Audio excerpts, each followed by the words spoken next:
আমরা বিশ্বাস করি জননেতা জনাব মল্লক চৌধুরী কোন আন্দোলন নিয়ে যখন মাঠে নামে উনি কখনো বিফলে যায় না, আমরা বিফলে যেতে দেই না। আমরা বিশ্বাস করি আমরা আগামী দিনে কুমিল্লা ৯ নির্বাচনী এলাকা আমাদের পুনর্বহাল হবে।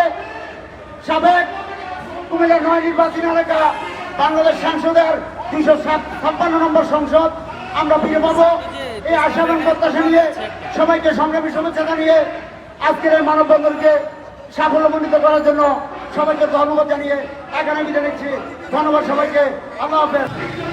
সংগ্রামী উপস্থিতি, আপনারা জানেন ২০০৮ সালে পরিকল্পিতভাবে রোজাস কামালের ইশারায় ফখরুদ্দিন মহিউদ্দিনের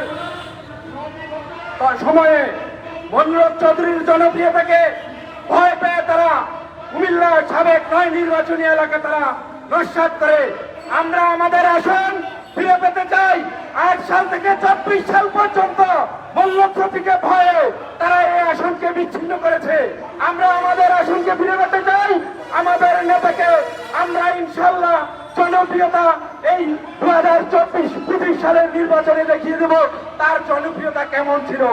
আমরা আমাদের জনপ্রিয় নেতাকে ফিরে পেতে চাই। আমরা আমাদের অধিকার, বঞ্চিত অধিকার ফিরে পেতে চাই। আল্লাহ হাফেজ।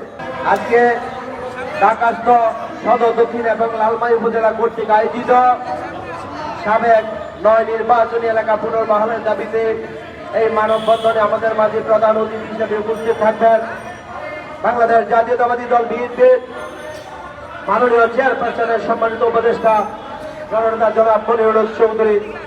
উপস্থিত আছেন লালমাই এবং সদর দক্ষিণের সংগ্রামী ভাইয়েরা, আসসালামু আলাইকুম। আপনারা জানেন আজকে আমাদের দাবিটিকে আমি অন্তর্বর্তীকালীন সরকার এবং নির্বাচন কমিশনের দৃষ্টি আকর্ষণ করে বলতে চাই, ২০০৮ সালে আমাদের সদর দক্ষিণ উপজেলা, আমাদের শখের সদর দক্ষিণ উপজেলাকে ৩টি ভাগে বিভক্ত করা হয়েছিল। পরবর্তীতে লালমাই, সদর দক্ষিণ এবং নাঙ্গলকোট নিয়ে একটি বিশাল এলাকা নিয়ে একটি নির্বাচনী আসন গঠন করা হয়েছে। আমরা আজকে কুমিল্লা থেকে এসেছি। কুমিল্লা থেকে ঢাকা আসতে ১০০ কিলোমিটার পথ, আর আমাদের নির্বাচনী এরিয়াটি উত্তর দিক থেকে দক্ষিণ দিক পর্যন্ত ৯০ কিলোমিটার। এবার বুঝুন আপনারা আমাদের সাথে কেমন বৈষম্য করা হয়েছিল। আমরা নির্বাচন কমিশনের দৃষ্টি আকর্ষণ করছি, শুধুমাত্র মনিরুল চৌধুরীর জনপ্রিয়তায় ঈর্ষান্বিত হয়ে লোটাস কামাল সাহেব, মাফিয়া লোটাস কামাল সাহেব মনিরুল চৌধুরীর জনপ্রিয়তায় ঈর্ষান্বিত হয়ে এই নির্বাচনী এলাকাটিকে ৩টি ভাগে বিভক্ত করা হয়েছিল। সংগ্রামী উপস্থিতি, আমরা এই প্রেস ক্লাবের সামনে আবার গত ২০০৯ সালে আমরা মানববন্ধন করেছিলাম। আমরা ইতিমধ্যে লং মার্চ করেছি, বিভিন্ন সভা সমাবেশ করছি, শুধুমাত্র নির্বাচন কমিশনের দৃষ্টি আকর্ষণ করার জন্য।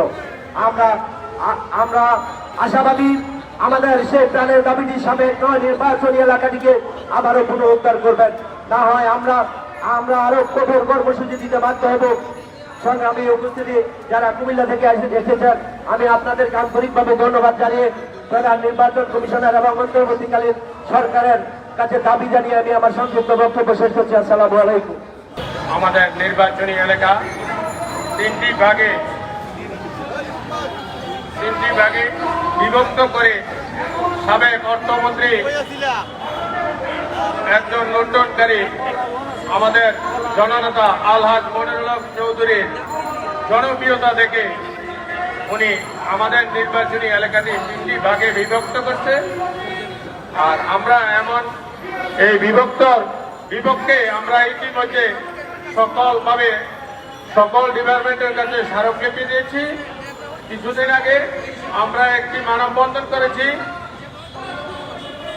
আমাদের নির্বাচনী আসনটি নির্বাচন কমিশনের কর্তৃক উদারত আহ্বান জানিয়ে আমাদের নির্বাচনী এলাকাটি পুনর্বহালের দাবিতে আবেদন জানিয়ে বর্তমান সরকারের কাছে আবেদন জানিয়ে আমি আমার সংক্ষিপ্ত বক্তব্য এখানে শেষ করছি। আসসালামু আলাইকুম। আসসালামু আলাইকুম ওয়া রাহমাতুল্লাহি ওয়া বারাকাতুহু। সম্মানিত উপস্থিতি, আপনারা ইতিপূর্বে অবগত হয়েছেন হুদা কমিশন 111 সরকারের দোষর এবং বিগত সরকারের পরিকল্পনা মন্ত্রী, পরে অর্থমন্ত্রী, তার ভাইদের এবং এই দোষরদের পরিকল্পিত ষড়যন্ত্রের অংশ হিসেবে সবচেয়ে সমৃদ্ধ কুমিল্লা ৯ নির্বাচনী এলাকাকে প্রথমে দুই ভাগ, পরবর্তীতে 3 ভাগে বিভক্ত করে খান খান করে দিয়েছে। এই নির্বাচনী এলাকাটি ছিল ৯ নির্বাচনী এলাকার সকল জনগণ এবং মনোনয়ন চৌধুরীর হৃদয়ের স্পন্দন। আমরা অনতিবিলম্বে নির্বাচন কমিশনের কাছে দাবি জানাবো, আমাদের সাবেক ৯ নির্বাচনী এলাকাকে পুনর্বহাল করে আমাদের দাবিকে মেনে নিয়ে সম্মান জানিয়ে আমাদেরকে কৃতার্থ করবেন এই আশাবাদ ব্যক্ত করে আজকের সংক্ষিপ্ত বক্তব্য এখানে শেষ করছি। আসসালামু আলাইকুম।